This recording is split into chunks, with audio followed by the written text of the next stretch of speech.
आज का बजट जो पेश किया गया है वो चंडीगढ़ की जनता के लिए पेश किया गया है, जो कि हमने पहले ही उसमें नोटिस जारी कर दिया था कि हमें आज बजट पेश करना है।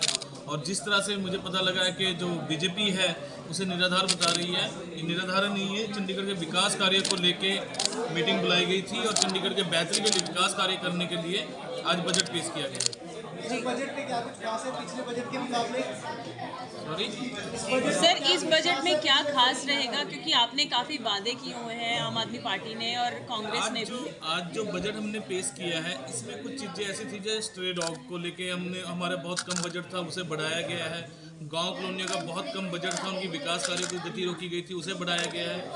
पानी का जो हमारा पीने के पानी का उसको बढ़ाया गया है। टीटी वाटर को जो लाइन बिछानी है उसके लिए किया गया है। बहुत से कई ऐसी चीज़ें हैं जो मतलब जिनमें हमने इंक्रीज की है, जो कि बहुत कम रखा गया था। जी सर, एक और कि आपका एरिया ही डंपिंग ग्राउंड के पास पड़ता है, तो आप वहाँ पे सबसे पहले क्या करेंगे?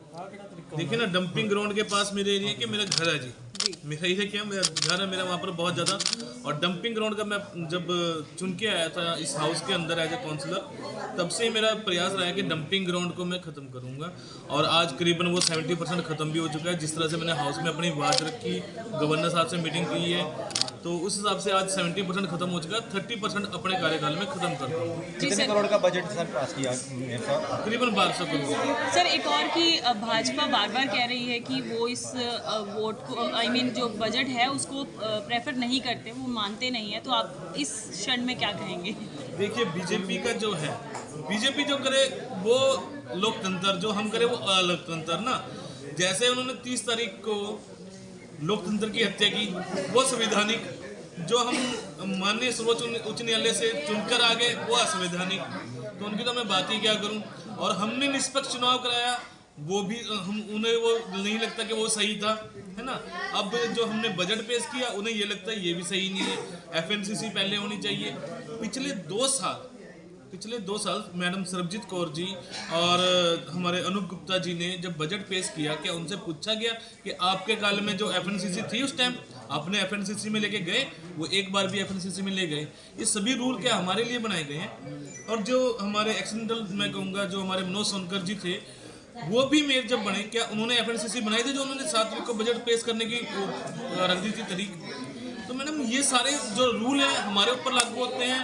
उनके बड़े बड़े वकील हैं जो रूल हमारे ऊपर लागू करते हैं। जनता की हित में कभी भी ये बात नहीं करेंगे और हमेशा लोकतंत्र का गला घोटने में लगे रहते हैं। आज आप देखिए ना कि बहुत कम समय रह गया आचार संहिता उल्लंघने को। उस समय में भी ये लोगों के हितों की बात ना करके आज ये वो कर रहे हैं कि हम किस तरह से निर्णय रोका जाए कि बजट ना पेश हो सके। अगर मैडम ये सोचिए कि अगर बजट पेश ना हुआ तो चंडीगढ़ के जो एम्प्लॉयज़ हैं उनकी सैलरी कहाँ से जाएगी और चंडीगढ़ के विकास कार्य कैसे होंगे?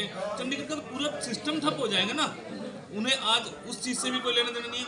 उन्हें लेना देना क्या है कि हम किस तरह से इन्हें नीचा दिखा सकें। लेकिन जो इंडिया अलायंस है और आम आदमी पार्टी और कांग्रेस, हमारा हमेशा से ही एक मोटिव रहा है कि हम चंडीगढ़ की जनता को एक अच्छा प्रतिनिधित्व देश के, एक अच्छा साफ वातावरण देश के, एक अच्छी डोमिनाइज देश के, मतलब लोगों को बता सके कि हम कार्य करें, हम जो राज करने नहीं आए, लोगों की सेवा करने हैं। और आज की जो मीटिंग है वो सेवा भाव से की गई। सर, एक और कि एम्प्लॉय फंड के लिए आप लोग जैसे ही चर्चा शुरू हुई थी, मीटिंग शुरू हुई थी, तो एम्प्लॉय फंड के लिए भी बात की गई है कि जहां 90 लाख है वो उसे बढ़ाया जाएगा। तो वो किस तरह बढ़ाया जाएगा और कितना बढ़ाया जा सकता है? देखिए मैम, वाकई में वो 90 लाख जो था, मैं बताना चाहूँगा कि मैं सोचा थोड़ा 90 लाख बिल्कुल सही होगा, लेकिन जैसे भाई गुरप्रीत सिंह वाकई ने बताया उसे हम और बढ़ाएंगे। और जहाँ तक मुझे लगता है कि हम उसे करोड़ रुपए में लेके जाएंगे, या 2 करोड़ या 3 करोड़ तक मैं उसे लेके जाऊँगा कि डेवलपमेंट, उनका जो वेलफेयर फंड है इतना होना चाहिए। जी, थैंक यू सर।